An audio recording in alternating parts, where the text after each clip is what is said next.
Tansei, I'm Krisanachkate. Welcome to a special weekend wrap-up edition of APTN National News. We begin with the recent tragedy in central Manitoba in Hollow Water First Nation.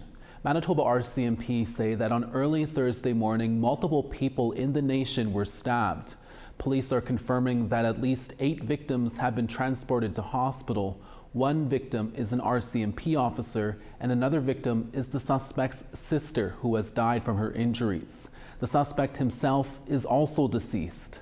The incident also comes on the 3-year anniversary of the mass stabbing in James Smith Cree Nation in northern Saskatchewan, though RCMP say so far this incident is purely coincidence. Julia Ross starts us off. Early this morning, members of the Hollow Water First Nation awoke to devastating and tragic news within their very tight-knit, loving community. According to Manitoba RCMP, the first initial call came in at 3:44 a.m. Thursday morning in the Hollow Water First Nation, located about 200 kilometers northeast of Winnipeg. Early this morning at 3:45 a.m., a First Nation safety officer contacted the RCMP to advise that 30 minutes prior, an assault had taken place in Hollow Water First Nation. He advised that the suspect had fled the scene and emergency medical services were requested to attend.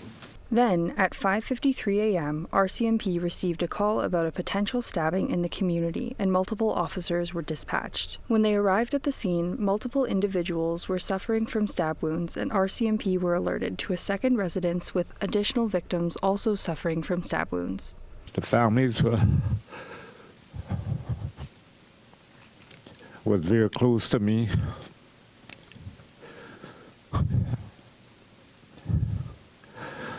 And my deepest condolences to the family right now. So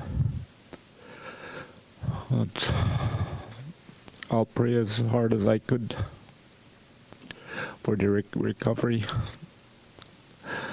And that's all I'd like to say right now. Community to get together, do their prayers, support one another right now. 8 people, ages 18 to 60 years old, were injured early Thursday morning. 6 were transported by ground ambulance, while 2 were airlifted by STARS. An 18-year-old woman who was killed was the sister of the suspect.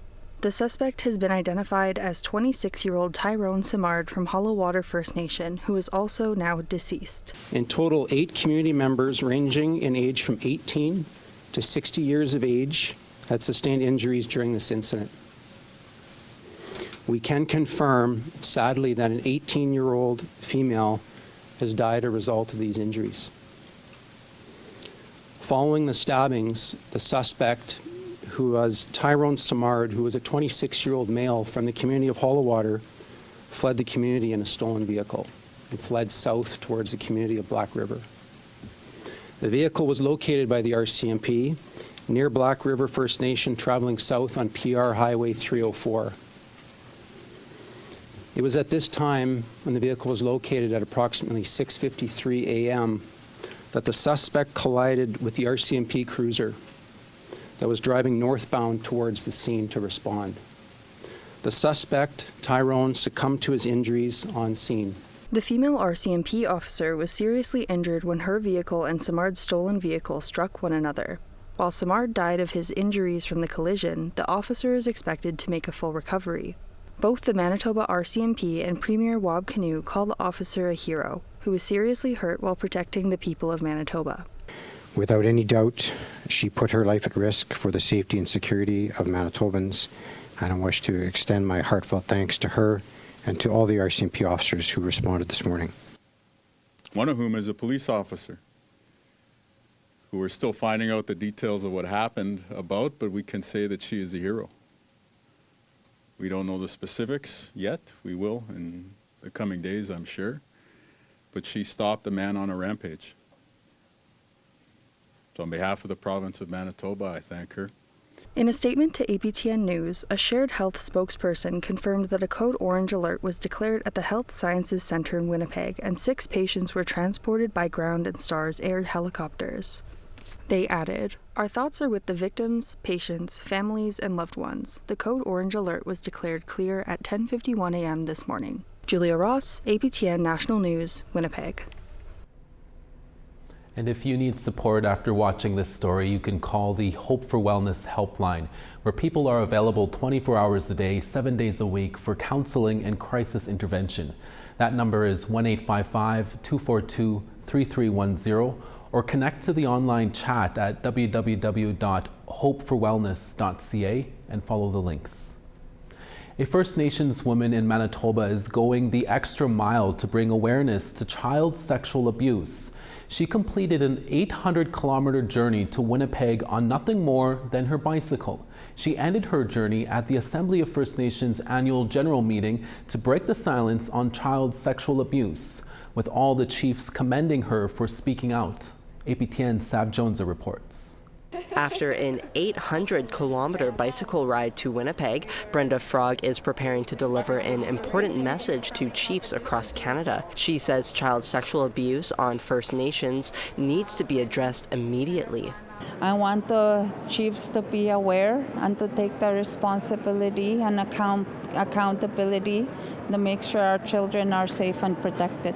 Frog is a band counselor and nurse from Pimachikamak Cree Nation in northern Manitoba. She rode her bike for 3.5 days to attend the Assembly of First Nations annual General Assembly, where hundreds of chiefs and leaders from across Canada are gathering. Frog says children as young as 4 years old have been diagnosed with sexually transmitted infections like gonorrhea and chlamydia due to sexual abuse and incest.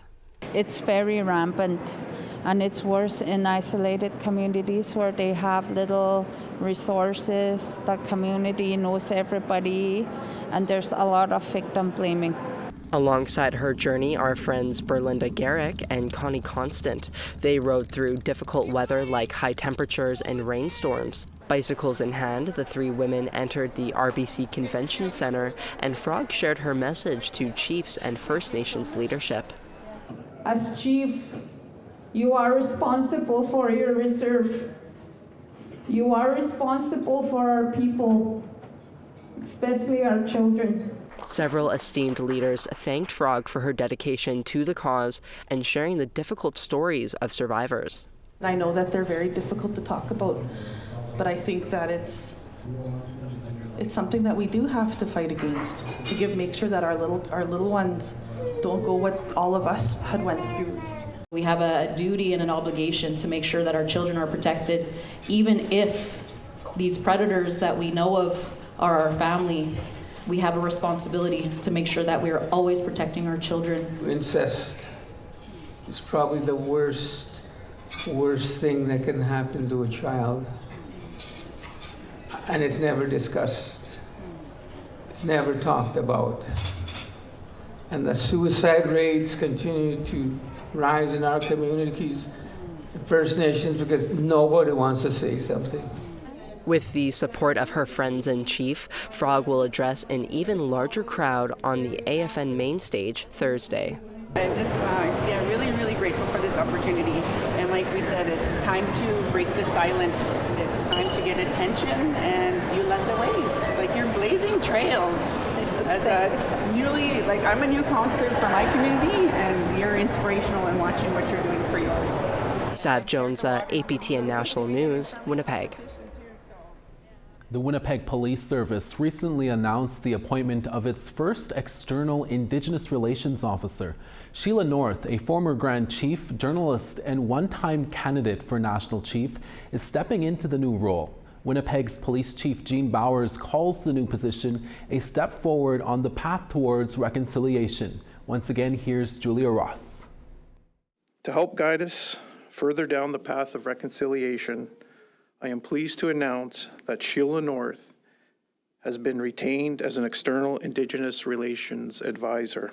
Sheila North is a Cree leader, activist, politician, journalist, author, and the first woman to serve as the Grand Chief of Manitoba Kiiwetinoong Okimakanak from 2015 to 2018.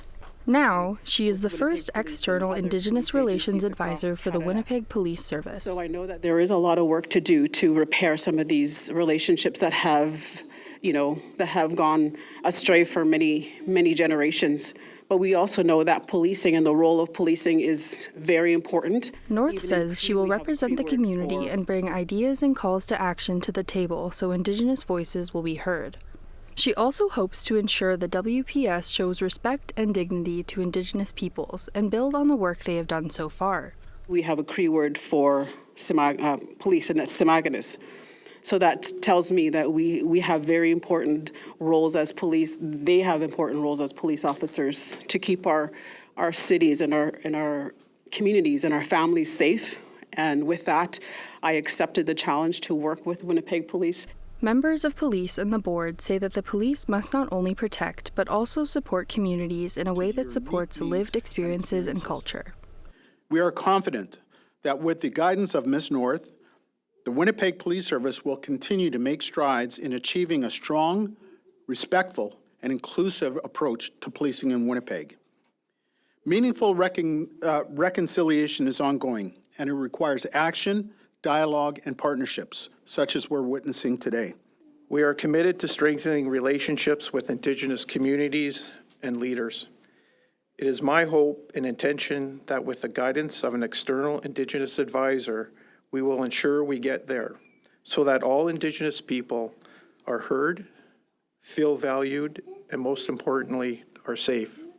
North says she looks forward to working with the challenges that the police service brings and that she is here to let people know she is willing to work together with community, police, the province, and city to make lives safer. In days of old, sailors used to use the North Star as their guidance. We have our own North Star. Julia Ross, APTN National News, Winnipeg. We have more news after the break. Stay with us.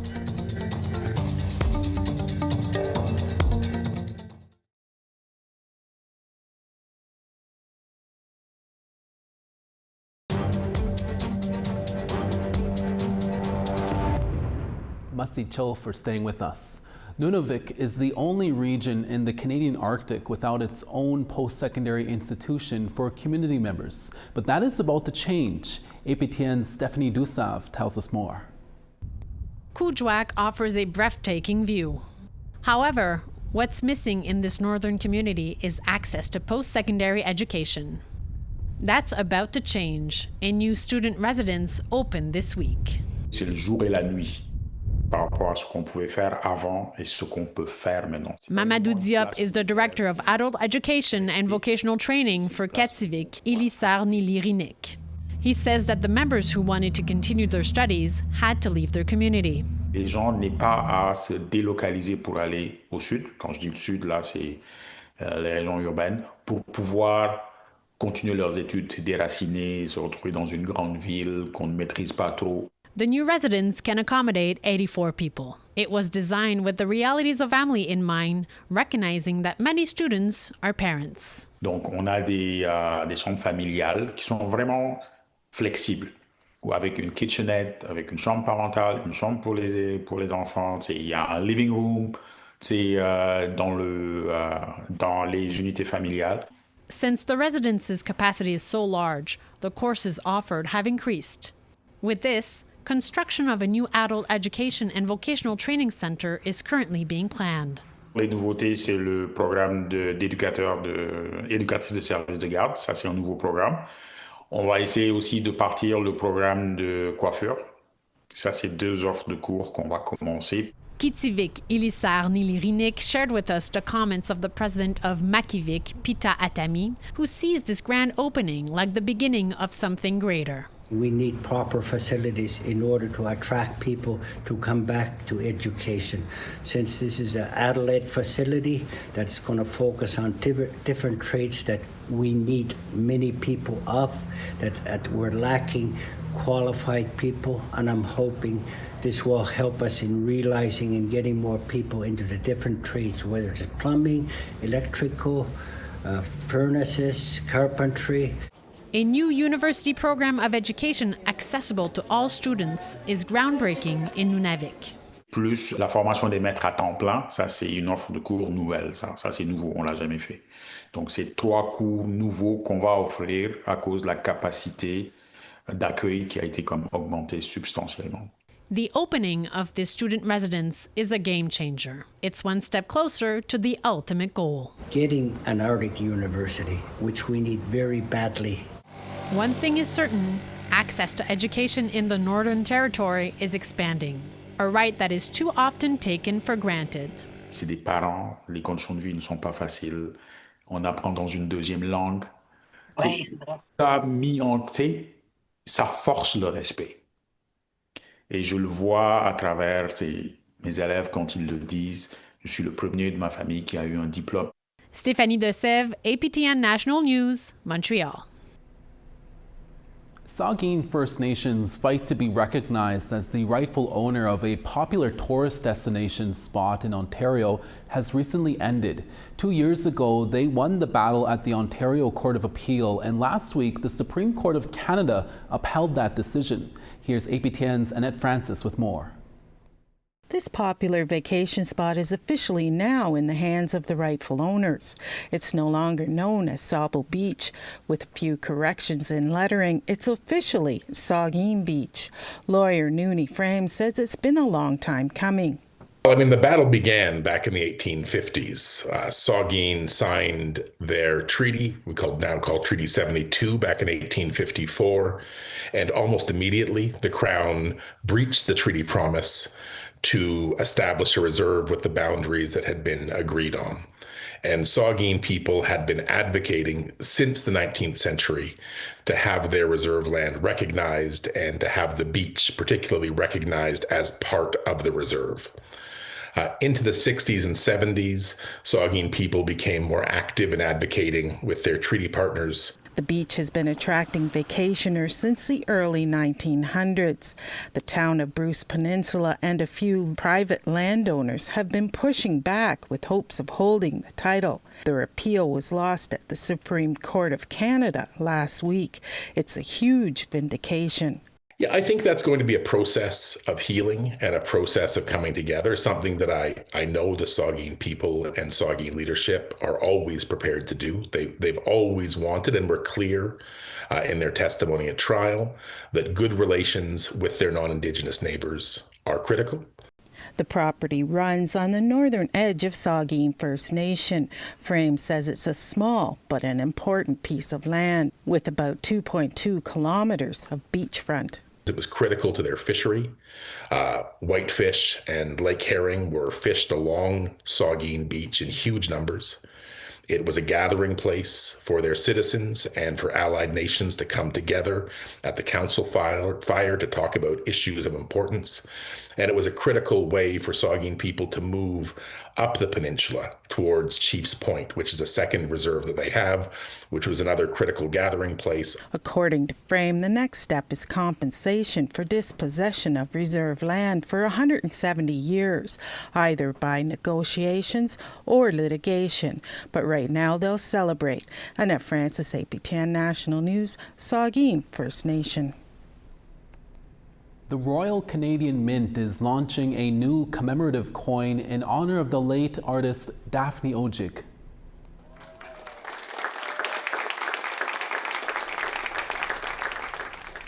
Ojig was a celebrated painter and printmaker who hailed from Manitoulin Island's Wikwemikong Reserve of Ottawa. In addition to her own influential work, she was a driving force in how Indigenous art was perceived, helping it gain recognition in major galleries and exhibits in Canada and beyond. The new $2 coin depicts her paintings The Folk Singer and The Indian in Transition. The coin began circulating on Thursday. We continue to remember the life and times of legendary actor Greene. That story when we come back.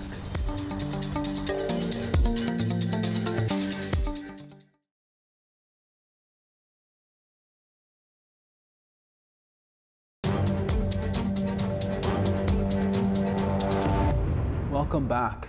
The late Graham Greene's legendary career is well known, with Dances with Wolves and Thunderheart being his two biggest breakout roles in the 1990s. As APTN's Tina House reports, Graham also had a huge impact on other actors and artists in music, film, and television over the years. Can we make you see the light? We are red, we will not be white. Six Nations bluesman Murray Porter is playing a song today in honor of his friend, the late Graham Greene, who passed away after a long battle with illness. For Porter, he says Graham, who was also from Six Nations, was a trailblazer, and he was honored to know him for over 4 decades. It's been a great time to know Graham, because he was such a prankster. Always joking, and having fun, and he changed the face of Native television and movies. He was a trailblazer. That's what I would say. In one sentence, a trailblazer. That's what he was. He started the whole thing for all of us. Graham Greene was Oneida from Washweekend on the Six Nations Reserve in Ontario and was born on June the 22nd, 1952. After working several odd jobs, including as an ironworker, welder and carpenter, and audio engineering, he then found his true calling, acting. He's a founding member of Native Earth Performing Arts, but it was his character as Kicking Bird in Dances with Wolves in 1990 that really made him famous, for which he was nominated for an Academy Award for Best Supporting Actor. And some of his television credits include North of 60 and Dudley the Dragon, which awarded Greene 2 Gemini Awards. Greene was also the recipient of several Best Actor awards for his roles on Skins. Fellow actor Dakota House worked with Graham over the years. He has been one of the founding greats who really kicked the doors open for our people in the film industry, and to have someone who's been nominated for an Academy Award, and just the vast amount of work that he has done as some of the biggest stars out there. It's just been phenomenal to have known him. Throughout his iconic career, Greene was given a star on Canada's Walk of Fame. He was also honored with the Canadian Screen Award, Grammy Award, Dora Maver Award, and the Governor General's Performing Arts Award, along with the Order of Canada in 2016. And it was so saddened to hear about Graham, and such a shock to me. We had just chatted a couple of days ago on Facebook, and he never said anything about him being sick all this time. He kept it to himself. And then next thing you know, he's gone. He leaves behind his wife Hillary and 2 children, Lucy and Francis. Graham Greene was just 73 years old. Tina House, APTN National News, Vancouver. And that's your weekend wrap-up edition of APTN National News. We're back again for your daytime newscast on Monday. Please join us then. Thank you for watching, and we'll see you again. Accès.